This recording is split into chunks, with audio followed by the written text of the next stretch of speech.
신용 등급이 낮아도 소득이 적어도 대출을 받을 수 있는 제도, 경상남도가 내놓은 경남 동행론이 주목받고 있습니다.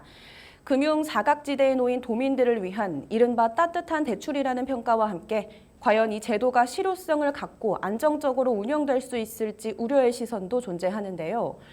오늘 이슈플러스 경남에서는 조현준 경남도 경제통상국장과 권희경 국립창원대학교 사회복지학과 교수 모시고 경남 동행론의 가능성과 과제를 짚어보겠습니다. 두 분 어서 오십시오. 예, 반갑습니다. 네, 반갑습니다. 먼저 국장님, 경남 동행론이란 어떤 제도인지 또 어떻게 운영되고 있는지 설명 부탁드립니다. 이 제도는 기본적으로 경제적으로 어려운 도민들을 위한 제도입니다. 우리 도민들 중에서는 병원비가 필요한데도 불구하고 현재 마련된 돈이 없다든지 또 제도권 금융권을 활용할 수 없는 그런 상황에 놓인 도민들이 있습니다. 이런 도민들이 제도권 금융권을 통해서 대출을 할 수 있도록 마련한 제도이고 운영적인 측면에서는 서민금융진흥원에서 보증을 서고 또 대출은 농협중앙회와 또 경남은행을 통해서 할 수 있는 그렇게 운영되는 제도라고 볼 수 있습니다. 네, 그렇군요. 그러면 신용이나 소득 기준은 어떻게 설정하셨는지 궁금하고요. 또 이 대상을 선정한 배경은 어떻게 되는지 말씀해 주시죠. 예, 신용 등급은 하위 20% 이하여야 되고 또 소득은 1인 소득으로 기준으로 3,500만 원 이하 기준입니다. 그리고 또 3개월 이내 우리 도에서 거주를 해야 되고 19세 이상 도민이어야 됩니다.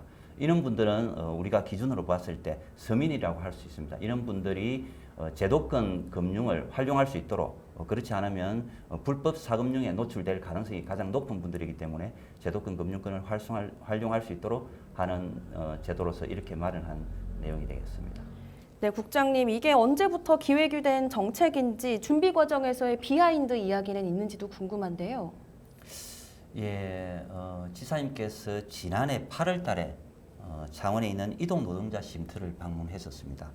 그때 배달 라이더 분께서 긴급한 소액 대출이 필요하다는 이런 건의가 있었습니다. 네. 지사님께서는 이런 어려운 사정을 신속하게 해결해야 되겠다 이런 싶은 생각에서 신속한 그런 대출을 할 수 있는 제도를 좀 만들기를 요청이 있었고 네. 우리 도 차원에서는 9월 달에 바로 실무 TF를 구성을 해서 제도를 마련에 들어갔었습니다. 사실 1년도 지금 지나지 않았는데 이런 네. 제도가 실행될 수 있었던 것은 우리 박한수 지사님과 우리 또 담당하는 실무선에서 정말 어려운 과정에서도 노력이 있었기 때문에 가능하지 않았는가 이렇게 생각이 듭니다. 네, 그렇게 저도 생각합니다. 정책을 추진하고 또 실행이 되는 데까지 꽤 시간이 소요가 된다고 알고 있는데요. 사실 1년도 채 되지 않고 실행이 된 거잖아요. 네, 사실 다시 한번 말씀드리지만은 이것을 마련하는 데는 사실 법령의 개정도 있었습니다. 그리고 중앙부처와의 그런 논의도 있었고 그리고 특히 내용적으로 보면 보건복지부의 사회보장제도에 대한 그 통과도 필요했었습니다. 이런 것들을 신속하게 하기 위해서 우리 도 차원에서 정말 적극적으로 노력한 부분이 있었기 때문에 가능하지 않았는가 이렇게 약간의 자부를 하고 있습니다. 네, 알겠습니다. 교수님께 여쭤보겠습니다. 사회복지학의 관점에서 볼 때 이 제도가 기존 금융 시스템의 사각지대를 보완할 수 있다고 생각하십니까? 네, 복지와 금융 두 가지 관점에서 생각해 볼 수 있을 것 같은데요. 우리가 흔히 복지라고 하면 취약계층을 대상으로 현물이나 현금, 서비스 같은 것들을 제공하는 것만이라고 생각을 하는데 이렇게 대출을 통해서 생계금을 융통할 수 있고 또 자립 기반을 마련할 수 있도록 하는 것 또한 금융을 통한 복지라고 볼 수 있습니다. 그런 점에서 이 경남 동행론은 경남의 어떤 복지 지평을 넓히는 좋은 시도라고 생각을 합니다. 그리고 두 번째로 금융 측면에서 볼 수 있는데요. 보통 금융기관에서는 일단 상환 능력을 기준으로 대출 가능성을 판단하기 때문에 네. 신용이 좀 낮거나 소득이 불안정한 분들은 이런 그 대출에서 항상 제외되기 마련이었습니다. 네. 그런데 이런 분들이 자립할 수 있는 기반을 마련해 주었다는 점에서 또 다른 사회 안전망으로서 기능을 할 수 있을 거라고 봅니다. 네, 알겠습니다. 하지만 연 8.9% 금리와 또 2년 상환 조건이 실제 수요자에게 이자 부담으로 느껴질 수도 있을 것 같은데요. 이건 어떻게 생각하세요? 네, 보증료 2.9%를 포함해서 대출 금리가 연 8.9%입니다. 그리고 2년 만기로 원리금을 균등 분할 방식으로 상환을 하는데요. 사실 다른 대출에 비해서 조금은 금리가 높은 편이기는 합니다. 그래서 이자 부담은 분명히 존재한다고 보이는데요. 사실 사채나 고금리 대부업체를 통한 대출에 비해서는 훨씬 더 금리가 낮은 편입니다. 그렇기 때문에 당장 적은 규모의 돈이 필요한 도민들에게는 상당한 도움이 될 수 있을 거라고 생각을 합니다.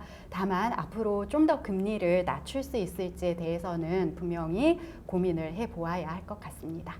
알겠습니다. 국장님, 이 해당 대출이 신청 절차가 간소화됐다고 했는데 실제 도민들이 이용하면서 체감하기에 얼마나 편리할까요? 예, 대면 신청의 경우에는 사실 이 신분증만 들고 가면 대출이 가능하게 되어 있습니다.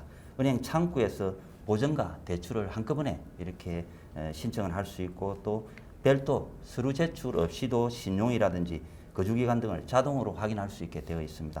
이처럼 신청 절차를 간소화해놨기 때문에 어려운 우리 도민들은 이렇게 신속하게 또 잘 이렇게 활용하시면 좋겠다 이런 생각이 듭니다.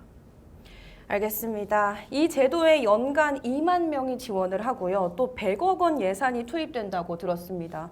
이 재원은 어떻게 마련이 되는 것이며 또 장기적으로 지속이 가능한지 궁금합니다.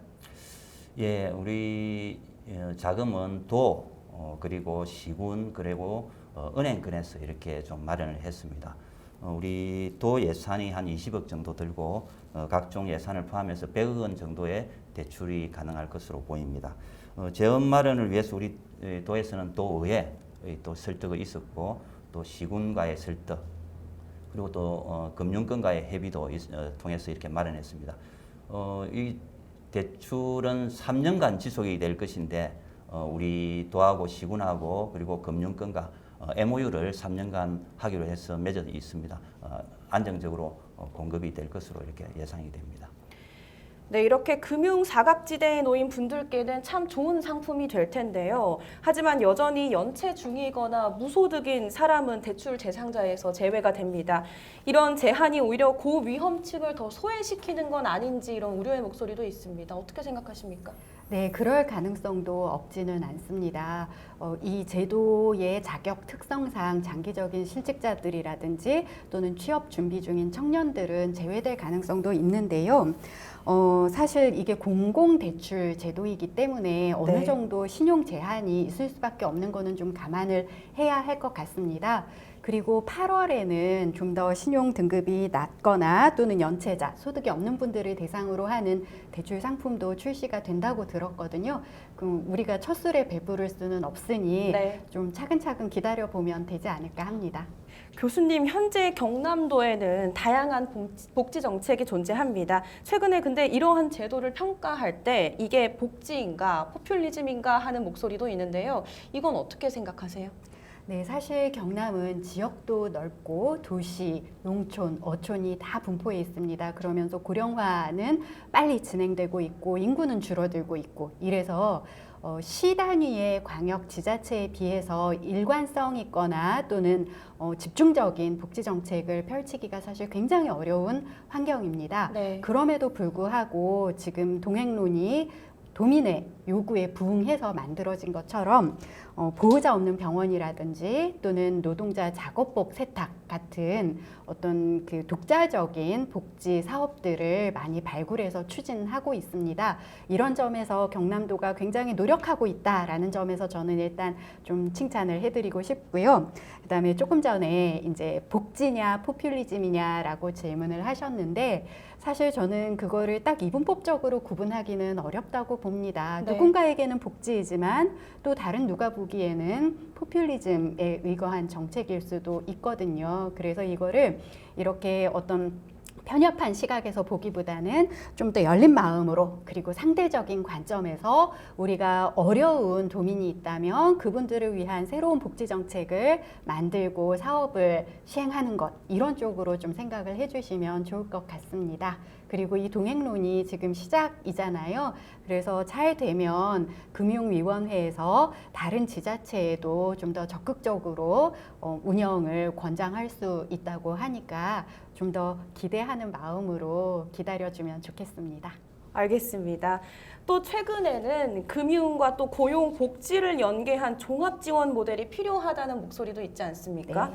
그런 관점에서 이 경남 동행론이 이 제도는 어떤 방식으로 이 종합 지원을 염두에 두고 있는지 의견이 궁금하네요. 네, 지금까지 우리가 복지라고 하면 서비스 따로, 그리고 고용 따로, 금융 따로 이렇게 제각각 운영이 되어 온 측면이 있었습니다. 네. 근데 이런 취약계층을 위해서는 사실 원스톱 종합 서비스가 필요하거든요. 지금 현재 경남에서는 금융복지상담센터를 통해서 부채 상담, 금융교육, 취업 지원 이런 것들이 연계가 되고 있기는 한데요.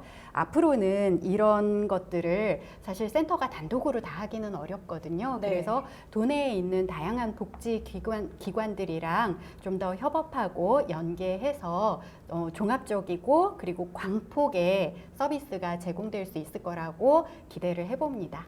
네, 말씀처럼 그런 종합적인 지원 모델이 잘 연계가 돼서 성공이 된다면 실질적인 효과를 가져올 수 있겠습니다. 네, 그렇죠. 특히나 지금 이 경남 동행론이 전국 지자체 중에서 경남도가 처음으로 시도하는 아주 창의적인 상품이라고 저는 알고 있거든요. 네. 그렇기 때문에 전국의 모범 사례가 될 수 있을 걸로 봅니다. 알겠습니다.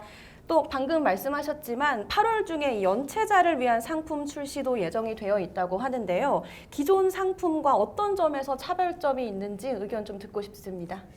예, 6월 달에 출시되는 상품은 연체자나 무소득자는 대출을 할 수 없는 그런 어려움이 있습니다. 그런 한계를 극복하기 위해서 8월 말에 출시되는 상품은 서민금융진흥원이 직접 대출하는 방식으로 해서 이분들도 대출 상품을 활용할 수 있도록 이렇게 준비되었습니다. 이를 통해서 훨씬 폭넓은 지원이 가능해지고 또 금융 부분에서도 사각지대를 보완하는 데 큰 역할을 할 것으로 이렇게 생각이 됩니다. 현재 이 제도를 활용하려면 대면 창구와 또 모바일 플랫폼 두 채널을 운영할 수 있습니다. 두 방식에는 어떤 차이가 있고 또 어떤 분들이 주로 이용하실까요? 예, 대면 신청은 농협중앙회를 통해서 이렇게 신청을 할 수 있습니다. 이분들은 그냥 신분증만 들고 가면 원스톱으로 대출이 가능하고요. 비대면으로 하는 것은 경남은행을 통해서도 이렇게 할 수 있습니다. 경남은행을 통해서 하는 경우에는 경남은행 모바일 앱을 통해서 이렇게 신청이 가능하기 때문에 굉장히 편리하게 이용을 할 수 있을 것이라고 보고요. 아무래도 지금 상품 출시가 된 지가 초기이기 때문에 아직까지 명확하게 이 대면과 비대면 구분을 이용하는 분들이 확실하지는 않은데 네. 아무래도 비대면인 경우에는 젊은 분들이 모바일 앱을 활용하지 않을까 싶고요. 대면 신청의 경우에는 아무래도 좀 나이가 드신 분들이 신청을 하지 않을까 이런 생각이 듭니다.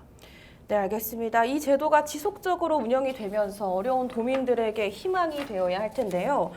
이 제도가 실질적으로 사금융을 줄이고 또 따뜻한 금융복지로 이어질 수 있을지 의견도 궁금하고요.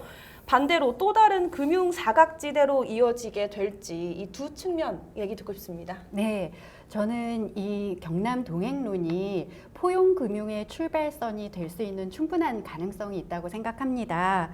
아직은 제도 초기여서 홍보도 좀 더 많이 해야 되고 수요자 중심의 상품 설계도 필요할 것으로 보이는데요. 네. 방글라데시의 그라민 은행이라든지 아니면 인도의 가난한 자들을 위한 은행 이런 것들이 다 마이크로 뱅킹 시스템이거든요. 이런 것들이 잘 운영되고 있는 사례를 본다면 우리 경남의 그 경남 동행론도 충분히 따뜻한 금융복지 또는 포용적 금융의 사례가 될 수 있을 걸로 기대를 합니다. 그렇지만 한편 지금 말씀하신 것처럼 약간 염려되는 부분들도 있습니다. 새로운 사각지대가 만들어질 수 있다든지 또는 사실 150만 원이라는 금액도 분들도 좀 적은 감이 없지 않아 있고요. 그리고 또 2년이라는 상환 기간이 조금 짧다라고 생각하는 분들도 있습니다. 그래서 이런 부분에 대한 조건 완화나 아니면 유예 제도 같은 것들도 차차 생각해 볼 필요가 있을 것 같습니다. 알겠습니다. 국장님, 이 제도를 추진하는 과정도 순탄치는 않았을 것 같은데요. 가장 어려웠던 점이 있다면 어떤 게 있을까요? 아무래도 지자체에서 서민금융진흥원과 처음으로 이렇게 진행하는 제도이다 보니까 각종 그런 기반이 좀 마련 안 된 부분이 있었습니다. 특히 법적 근거 마련이 좀 안 되어 있어서 법의 개정이 필요한 부분이 있었고 그 부분이 좀 가장 어려웠다고 볼 수 있겠고요. 또 별도의 전산 시스템 개발이 필요했고 또 금융기관 등 관련 기관과의 협약도 필요했었습니다. 이런 부분이 조금 어려운 부분이었지만은 또 좀 시간이 걸리는 그런 부분이었지만은 우리 도 차원에서 적극적으로 이렇게 협력을 통해서 제도를 마련했습니다. 알겠습니다. 아직은 시작 단계니까요. 첫 술에 배부를 수 없지 않습니까? 향후에 경남 동행론을 어떤 방향으로 확대하거나 또 보완할 계획이신지도 듣고 싶습니다. 예, 우리 경남 동행론의 방향은 앞으로 한계도민이 신용을 회복하고 또 재기에 디딤돌이 되도록 이렇게 지속적으로 보완하고 확대해 나가도록 이렇게 하겠습니다. 특히 금리 부담을 덜어드리기 위해서 앞으로 좀 더 낮은 금리로 활용할 수 있는 방안이 없는지 그런 쪽도 좀 더 깊이 고민해 나가도록 하겠습니다. 네, 알겠습니다. 교수님, 사회복지 전문가로서 또 이 경남 동행론에 대한 총평이나 정책적인 제언이 있으신지 궁금한데요. 네, 경남 동행론은 지역 맞춤형 금융복지의 새로운 시도라고 저는 보고 있습니다. 제가 경남은행을 이용하고 있어서 어제 앱을 이용해서 이 상품을 살펴봤거든요. 그랬더니 굉장히 알아보기 쉽게 설명도 되어 있었고 또 신청도 그냥 바로 할 수 있게 되어 있더라고요. 그래서 이동하시기 바쁘고 생업에 종사하시는 분들이 비대면으로 쉽게 대출을 받을 수 있겠다는 생각이 들었습니다. 네. 그리고 또 경남은행에 문의를 드렸더니 출시 이틀 만에 23분이 신청을 했고 3,500만 원 정도 이미 대출이 이루어졌다고 하더라고요. 그래서 앞으로 이 제도가 활성화된다면 위기에 놓인 도민들이 어려운 시기를 건너갈 수 있도록 도와주는 징검다리 역할을 할 수 있을 것 같습니다. 그리고 그렇게 하기 위해서는 사실 지금 초기부터 좀 복지와 연계된 구조를 강화해서 금융 교육이라든지 취업 연계 이런 쪽으로까지 잘 이어질 수 있도록 한다면 제도의 지속성 그리고 접근성, 신뢰도를 모두 높일 수 있을 거라고 생각합니다. 네, 구체적인 말씀 감사합니다. 국장님, 마지막으로 도민분들에게 이 제도를 통해서 전하고 싶으신 메시지가 있다면 어떤 말씀을 전하고 싶으세요? 예, 경남도 민선 8기 후반기 도정 슬로건이 복지 동행 희망입니다. 우리 도는 어려운 분들과 손잡고 미래를 준비해 나가겠습니다. 경남 동행로는 신용 때문에 생계비 마련의 어려움을 겪는 분들을 위해서 마련한 제도입니다. 혹시나 제도권 금융이 어렵다든지 또 생계비 마련이 어려운 경우에는 이 제도를 좀 적극 활용해 주셨으면 하고요. 우리 경남도에서는 항상 어려운 분들과 함께 도정을 운영해 나가도록 하겠습니다. 감사합니다. 네, 알겠습니다. 두 분 오늘 말씀 너무 감사합니다. 감사합니다. 돈을 빌리는 것은 때로 삶을 버티는 유일한 수단이 되기도 합니다. 하지만 그 버팀이 또 다른 위험이 되지 않도록 사회적 안전장치로서 금융제도가 더욱 정교해져야 할 시점입니다.